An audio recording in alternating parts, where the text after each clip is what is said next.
이 시간 함께 보실 성경 말씀은 신약 성경 누가복음 제14장 25절부터 35절까지의 말씀입니다.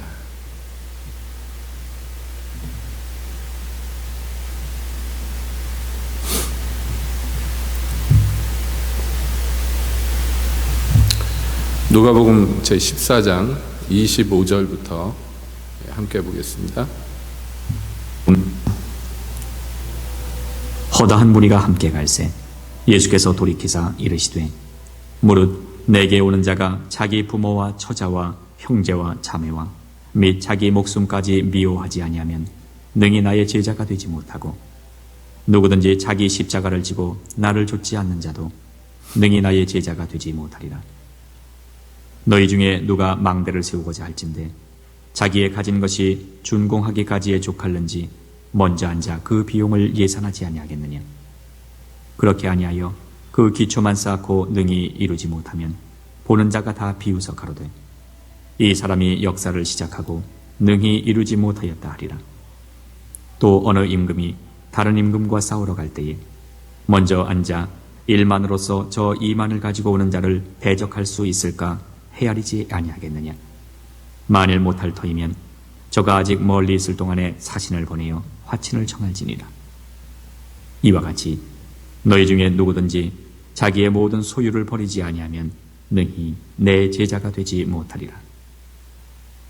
소금이 좋은 것이나 소금도 만일 그 맛을 잃었으면 무엇으로 짜게 하리요. 땅에도 거름에도 쓸데없어 내어 버리느니라. 들을 귀가 있는 자는 들을지어다 하시니라. 아멘. 기도하겠습니다. 하나님, 이 시간 주님의 말씀 듣기를 원합니다. 우리 중에 오셔서 말씀하여 주시옵고 저희는 듣게 하여 주시옵소서. 예수님의 이름으로 기도하옵나이다. 아멘. 다들 평안하셨죠? 예, 반갑습니다. 오늘은 여러분 다 아시다시피 우리 2020년 새해가 밝아왔고, 그리고 첫 예배가 주일날 이렇게 드리게 되었습니다. 오늘 또 특별히 오랜만에 보는 얼굴들도 있고요. 그리고 우리 어머님들이 이렇게 한 자리에 함께 하셔서 참 감사드립니다. 2020년 이 새해가 되어서 이제 우리 새빛교회가 이 한 해 동안에 목표로 삼고 마음에 품어야 될 것이 무엇인가 놓고 이제 하나님 앞에 구하는 중에 2020년 교회 목표를 정했습니다. 여러분 주보를 보시면은 맨 앞장에 고전틱한 글자가 새겨져 있죠. 제자도.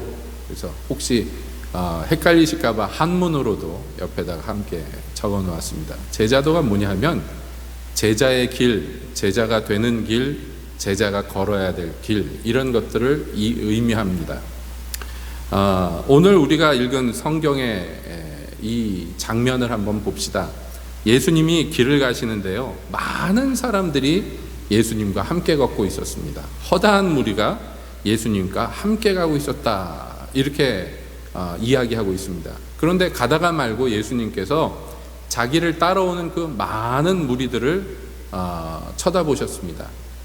자, 예수님께서 이 사람들을 향해서 무슨 말씀을 했느냐 하면 이렇게 얘기합니다. 나한테 오려면 자기 부모와 처자와 형제와 자매와 더 나아가서 자기 목숨까지 미워하지 않으면 내 제자가 되지 못한다. 지금 예수님이 좋아서 또는 예수님을 따라가기 위해서 예수님과 함께 가는 많은 무리가 있는데 그들에게 뭐라고 얘기하시냐면 너희가 진짜 내 제자가 되고 싶으면 이라고 말씀하는 거예요. 내 제자가 되고 싶으면 어떻게 해야 된다고요? 부모, 형제, 처자 다 버리고 심지어 목숨마저도 미워할 각오를 하고 나를 뒤쫓아야 제자가 될 수 있다. 그러더니 한마디 더 합니다. 누구든지 자기 십자가를 지고 나를 뒤쫓지 않으면 나의 제자가 되지 못한다. 이렇게 얘기하세요. 이 십자가라는 건 뭐냐면요, 우리 기독교의 상징물이기도 하지만은 이 당시의 십자가는 더두덜도 아니고 사형 집행 도구예요. 그것도 제일 끔찍한. 이 로마 사람들이 로마에서 범죄한 사람들 중에서도 아주 최고로 나쁜 악질 범죄자들에게만 하는, 반역자와 같은 악질 범죄자들에게만 하는 형벌이에요. 나무로 큰 틀을 십자 모양으로 만들어 놓고 열십자 모양 만들어 놓은 데다가 사람을 북어 말리듯이 못으로 박아가지고요, 죽을 때까지 걸어 놓는 거예요. 그냥 오래 가는 사람은 일주일도 열흘도 그 위에서 버티다가 죽는 것입니다.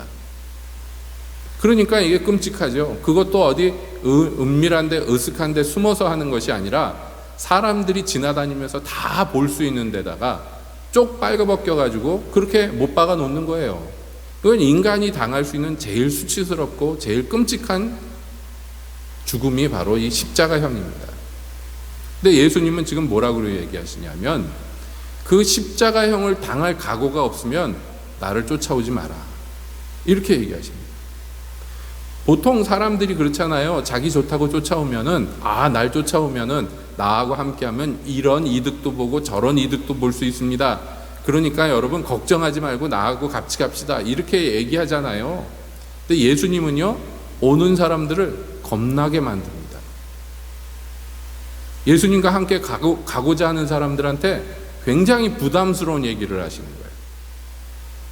여러분, 뭐 이렇게까지 해가면서 예수님을 따라가야 되느냐, 이렇게까지 해가면서 제자가 돼야 되느냐 하는 거예요.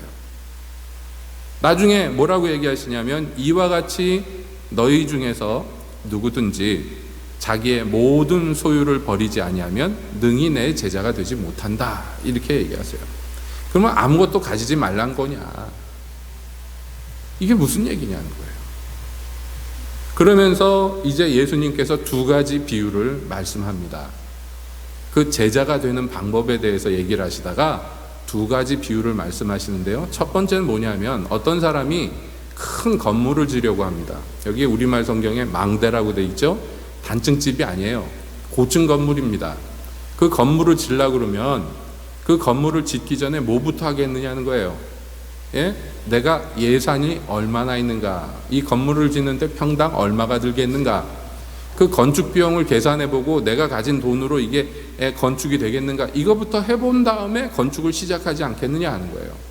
그렇지 않고 계산도 안 해보고 무조건 나는 이 건물 세울 거야 하고 건축을 시작했다가 1층도 다 못 짓고선 그냥 공사가 끝나버리면, 기초만 쌓고 이루지 못하면 어떻게 되겠느냐, 지나가던 사람들이 다 보고 비웃지 않겠느냐 하는 거예요. 이게 예수님이 말씀하는 거예요. 저 사람은 바본가 봐, 이렇게 큰 건물을 짓는다고 그래 놓고서 지금 아무 계산도 없이 이렇게 건물을 짓는 사람이 세상에 어딨어 하고 비웃을 거라는 거예요.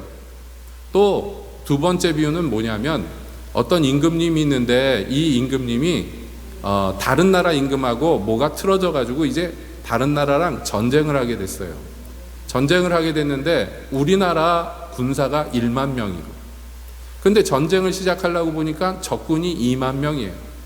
그러면 전쟁하기 전에 그거 계산부터 하지 않겠느냐 하는 거예요. 계산해야죠. 저쪽 2만 명이 오고 우리는 1만이 가는데 이거 전쟁을 해가지고 싸워서 이기겠는가, 이거 계산을 해보고 아이고 이건 안 되겠는데, 그러면 전쟁하기 전에 먼저 적군한테 화친을 하지 않겠느냐 하는 거예요. 먼저 사신을 보내서 아이고 우리 전쟁하지 맙시다, 좋은 말로 합시다, 이러는 거 아니에요? 여러분, 이기고 지구를 떠나서 모든 큰일이 다 이와 같습니다. 조그만 나라 북한한테 왜 미국이 자꾸 누구를 높은 사람을 보내고 대통령도 가고 그래가지고선 이렇게 저렇게 이야기를 합니까? 미국하고 싸워서 미국이 북한하고 싸워서 이길 자신이 없어서 그러는 게 아니라, 이 북한 애들이 갖고 있는 핵무기가 혹시라도 한 방이라도 우리나라에 떨어지면 이거 큰일 아닌가. 그러니 이런 일 당하기 전에 미리미리 잘 달래고 뭐가 필요하냐고 그러는 거예요. 여러분, 이게 당연하고 정상적인 일이라는 거예요. 그런데 예수님이 이 비유를 어디다 대고 얘기하셨느냐 하면, 나를 따라오려면 이라고 얘기하신 다음에 이 비유를 얘기하신 거예요. 여러분, 우리가 기독교가 예수님을 믿으면 구원받는다고 얘기합니다. 천국 간다고 얘기합니다. 예수님을 믿으면 천국 가는 거 맞습니다. 그런데 예수님을 믿을 때 뭘 하라는 거예요? 자기의 모든 것을 포기하라는 거예요. 그 대신에. 야, 이거 이상하네. 왜 이렇게까지 얘기를 할까? 이렇게 우리는 의아하게 생각할 수 있어요. 그냥 예수 믿고 그냥 천국 가면 되는 거 아닌가? 왜 자기 가진 거 모든 거 포기하라고 이 예수란 양반은 이렇게 얘기하는가 하는 거예요. 사실 이게 뭐냐면 예수를 믿느냐 안 믿느냐보다는요, 좀 더 정확하게 얘기하면 예수님의 제자가 되려면 이렇게 해야 된다는 거예요. 예수님의 제자가 되려면. 그러니까 예수님이 천국으로 올라가시면서, 하늘로 올라가시면서 땅에 있는 제자들에게 마지막으로 명령하셨습니다. 그 명령하신 최후의 명령이 뭐냐면, 모든 땅끝까지 이르러 내 증인이 된 다음에 모든 족속으로 내 제자를 삼아라, 이렇게 말씀하셨어요. 그러니까 기독교인은 어떤 사람이 구원을 받았어요, 예수를 믿었어요, 그러면 그 사람이 제자가 되게 해야 되는 명령을 받았어요. 이게 교회의 명령이에요. 반대로 얘기하면 모든 기독교인들은요, 예수 믿고 이제 다 됐다, 이게 아니라 나는 이제 지옥 안 가고 천국 가게 됐다, 이게 아니라 그러면 이제부터 제자가 돼야 되는구나, 이렇게 생각하라는 거예요. 그러니까 제자가 되려면 어떻게 해야 되느냐? 결혼도 하지 말고 자식도 낳지 말고 재산도 쌓지 말고 그러면 그냥 주구장창 예수만 믿으라는 얘기냐? 그거 아닙니다. 이 땅에서 우리 하나님께서 주신 축복을 잘 받아서 누리고 결혼해서 자녀도 낳고 사업도 하고 직장생활도 하고 합니다. 그러나 그 어떤 것도 예수님보다 귀하면 안 된다는 거예요. 그 사람 마음 안에. 그 어떤 것도 비교 대상이 없을 정도로 하나님을 사랑해야 된다는 것입니다. 만약에 그렇지 않으면 예수님의 제자가 되지 못합니다. 이것은 공연히 하는 얘기가 아니지요. 여러분, 우리가 이 지나온 세월을 돌이켜보면 많은 역사가 증명하는데요, 많은 사람들이 예수 믿으면 천국 간다고, 예수 믿으면 구원받는다고, 그러면 얼씨구나 나는 예수 믿을래요. 예수를 믿었는데 거기까지는 좋은데 교회를 다녔는데 그 다음에요, 적군이 쳐들어와 가지고 우리나라가 점령이 됐는데 그 쳐들어온 나라가 말합니다. 예수 믿으면 죽는다, 예수 믿으면 죽일 거다. 그러면요, 얘기가 달라지는 거예요. 죽은 다음에 영원한 나라에서 영원히 복을 누리고 사는, 그거는 참 좋아요. 천국 가는 건 참 좋지만, 그렇지만 이 땅에서도 누리고 싶은 게 많은데 여기서 목숨을 만약에 빼앗긴다면 어떻게 되겠냐는 거예요. 그래서 많은 사람들이 난 그러면 예수 안 믿을래요 하고 그만둬 버리는 거예요. 그 죽는 얘기하니까 너무 살벌한가요? 예를 들어서 여러분, 이런 거예요. 기독교인들이 있었는데 옛날에 말이에요, 회교도들이 쳐들어가서 그 지역을 점령을 하면 어떤 법이 적용이 되느냐 하면, 이 사람이 회교도가 되면, 즉 무슬림이 되면 세금을 안 내. 그런데 기독교인이면 세금을 내야 돼, 이거예요. 굉장히 단순하죠, 법이? 근데 여러분 생각해 보세요. 똑같이 돈을 벌었는데 어떤 사람은 면세고 어떤 사람은 세금을 내야 돼. 어느 쪽이 더 좋아요? 어느 쪽이 이득입니까? 그래서 많은 기독교인들이요, 나 기독교인 안 할래요, 무슬림 할래요, 회교도로 개종했어요. 그것 때문에 뭐 잡혀가고 감옥에 가고 매 맞고 죽고 그런 게 아니라 세금 안 내려고. 한심해 보이죠? 아니에요, 여러분. 당장 우리나라만 해도 기독교인인 경우에 뭐 10% 세금을 더 내라 그러면 교회에 나올 사람들 많이 줄어들걸요? 그렇지 않겠습니까? 그런 법이 제정되지는 않겠지만은 만약에 제정된다면 말이에요. 그러니까 이게 뭡니까? 그러니까 이런 종류의 유혹들이 예수 믿고 사는 날 동안에 많이 있을 것인데, 누가 그 유혹을, 시험을 이기냐면 제자가 이긴다는 거예요. 왜냐하면 제자라는 건 학생이 아니에요. 선생님한테 무엇을 배우는 사람들을 학생이라고 그러는데, 여러분, 선생님과 학생과 또 제자와 스승과는 전혀 다른 관계예요. 아시죠? 제자는 스승을 쫓아가는 사람, 닮아가는 사람, 배우는 사람이에요. 그러니까 예수님이 우리의 스승이 되시고 우리가 그의 제자가 된다는 것은 영판 다른 일입니다. 그렇기 때문에 제자 되기 전에 뭐부터 하라는 것입니까? 계산을 해보라는 거예요. 계산을. 내가 이런저런 손해를 보면서도 과연 예수 믿을 만한 것인가? 생각을 하고 계산을 해보라는 거예요. 저지르기 전에. 자, 예수님은 다시 말씀드립니다. 자기를 믿고 따르려는 무리들에게 왜 이렇게 장애물을 앞에다 던져 놓을까요? 있는 장애물이라도 치워주셔야지 뒤따르기가 편할 텐데, 나도 예수 믿어볼까 하는데 갑자기 장애물 놓고 허들을 높여버려요. 따라오기 힘들게 만들어버려요. 왜 그럴까요? 이 하나님이 하시는 방법 중에 하나예요. 이걸 뭐라고 성경은 얘기하냐면 십자가의 도에 걸려 넘어지게 하는 것이라고 얘기해요. 많은 사람들이 이 문턱에 걸려서 넘어집니다. 그러나 말이죠, 어떤 비밀을 안 사람들은 이건 아무 장애도 아니에요. 그리고 그 뒤를 넘어서 예수님을 따르기를 원해요. 어떤 사람이냐면 진짜 계산을 잘한 사람들이에요. 계산을 잘 해봅시다. 여러분, 이게 유치한 계산입니다만은 우리가 이 땅에서 몇 년을 더 살 것 같습니까? 사람마다 다 다르죠. 오는 순서는 있어도 가는 순서는 없어요.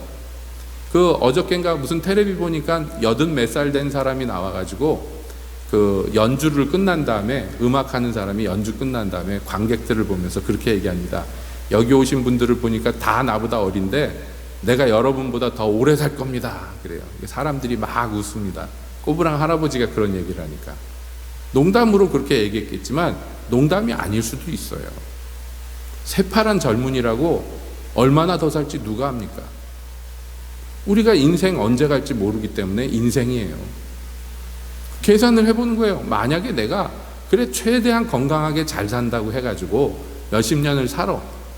여기서 호의호식하고 살아요. 그것이 하나 있고, 그 다음에요, 하나님 나라에 가서 영원히, 이 영원이라는 건 100년, 200년, 1000년, 2000년, 만년, 2만년이 아니라 그냥 시간이 구애받지 않는 영원한 나라입니다. 그 영원한 곳에서 행복하게 사는 것, 희락을 누리며 사는 것, 계산을 하는 거예요. 어느 게 더 가치가 있는가? 어느 게 더 무거운가? 그러면 죽은 다음에 그런 나라 갈지 안 갈지 어떻게 하냐고. 맞아요. 무엇을 믿느냐의 문제입니다.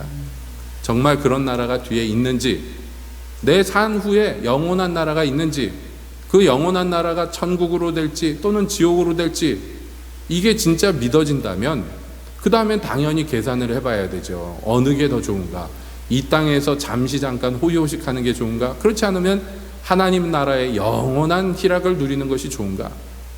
이 땅에서 잠시 잠깐 즐겁게 내 마음대로 살다가 영원한 지옥불에 떨어지는 것이 나은가? 이거 계산을 해봐야죠. 진짜 계산은 이런 식으로 되는 것이에요. 그런데 뒤에 나라가 안 보이면 계산이 영 달라지는 거예요. 당장이 즐겁고 당장이 행복한 게 더 중요한 거예요. 그럼 그 사람은 당장의 생활을, 당장의 삶을 선택하겠죠.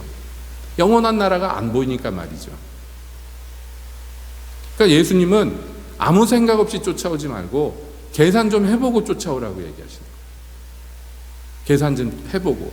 그렇지 않으면 예수 믿으면은 천국 간대. 그래서 시작을 했는데 조금 하다가 이거 아닌데 그만둬 버리면 마치 건물 지려고 1층 기초만 닦다가 그만둬 버리는 사람과 같다. 그리고 영원한 나라가 있는데 그것도 모르고 당장의 것을, 당장의 즐거움, 당장의 죄악된 세상의 즐거움을 쫓아가는 것은 마치 전쟁을 치르기 전에 적군과 나를 비교도 안 하고 무조건 쳐들어가는 거나 똑같은 짓이에요. 위험하고 무모한 짓이라는 거예요. 그렇기 때문에 진짜 예수님을 뒤쫓기를 원하고 제자가 되길 원하는 사람들은 첫 번째, 이거 실전이고 이게 현실이라는 것을 분명히 깨달아야 돼요. 공연한 망상을 얘기하는 것도 아니고 그냥 상상의 세계를 얘기하는 게 아닙니다. 이게 사실이기 때문에 얘기하는 거예요. 제가 목사로서 여러분께 신소리 하는 게 아닙니다. 여러분, 정말입니다. 영원한 나라가, 이 잠시 잠깐의 세상 끝나면 영원한 나라가 기다리고 있어요. 여기 우리가 사는 날 동안은 그 나라에 갈 준비를 하는 것입니다. 그 나라에 가서 어떻게 살 것인가를 준비하는 것인데, 그 영원한 하나님의 나라에 들어가는 길은 한 가지 방법밖에 없더라는 거예요. 그게 뭐냐면 그 길이 되시는, 그 문이 되시는 예수님, 그분을 의지하지 않으면 다른 수가 없다는 것입니다. 내가 과연 이 땅의 삶 아무 가치 없다고 생각하고 예수님만 붙들 수 있을 것인가, 붙들어야 될 것인가, 여러분 확실하게 생각을 하시고 결정을 하시고 결단을 하시는 이 한 해가 되셔야 됩니다. 예수 믿는 것은, 그래서 예수님을 뒤쫓는 것은요, 그냥 취미생활, 옵션이 아니에요. 이게 내 삶의 전부가 되어야 된다는 것입니다. 그래서 예수님은 이 말씀을 마무리 지으면서 뭐라고 얘기하시냐면, 소금이 아주 귀하죠. 소금이 귀해요. 우리나라는 참 복된 나라예요. 복받은 나라인데 염전에서 소금을 걷어들이죠. 바다의 물을 증발시켜서. 여러분, 염전을 할 수 있는 나라가 세계에 몇 나라 없어요. 그래서 한국에서 나는 소금이 세계에서 품질이 1등입니다. 제가 하는 얘기가 아니라 외국의 요리사들도 다 똑같은 얘기를 해요. 음식을 맛있게 하려면 한국산 소금을 써야 된다. 이거는 뭐 요리에 있어서는 필수입니다. 왜냐하면 다른 나라에서는요, 거의 대부분 암염이라고 해가지고 산에서, 들에서 돌멩이로 된 소금을 캐다가 그걸로 소금을 해서 먹습니다. 그거요, 여러 가지 불순물도 많고 그래가지고 맛도 없고 여러 가지로 불편한 게 많아요. 그런데 대부분 이런 암염을 쓰는데요, 이 암염을 쓰다 보면 무슨 일이 있냐면, 소금이라고 사왔는데 하나도 안 짠 소금이 있단 말이에요.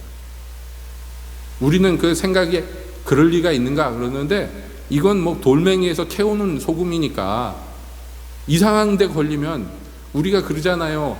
대게철 돼가지고 비싼 돈 주고 게 사왔는데 뜯어보니까 살 하나도 없을 수 있지요. 물게. 그거 사면 얼마나 원통합니까? 열심히 쪘는데 찌고 났더니 물만 나와. 얼마나 원통해요. 그것처럼 소금이라고 귀한 거 사왔는데 이게 짜지가 않아. 그러면 이거 어디다 쓰냔 말이에요. 아무 짜게도 쓸모가 없어요. 소금은 딱 하나 짠맛 내는 것밖에는 쓸데가 없어. 그래서 이런 거 잘못 싸면 어떻게 하겠냐. 이거는 밖에다 버려서 길바닥에 버려. 그 수밖에 없어요. 어디다 쓰겠어요, 이거를. 그러니까 예수를 믿겠다 하고 기독교인이 되겠다 했는데 제자가 되지 않는 사람들은 이런 소금과 같다는 거예요. 겉모양은 소금인데, 생긴 것도 소금인데 입에 넣으면 짜지가 않아. 쓸데가 없는 거예요. 여러분, 이와 같은 일들이 일어나면 안 된다는 거예요.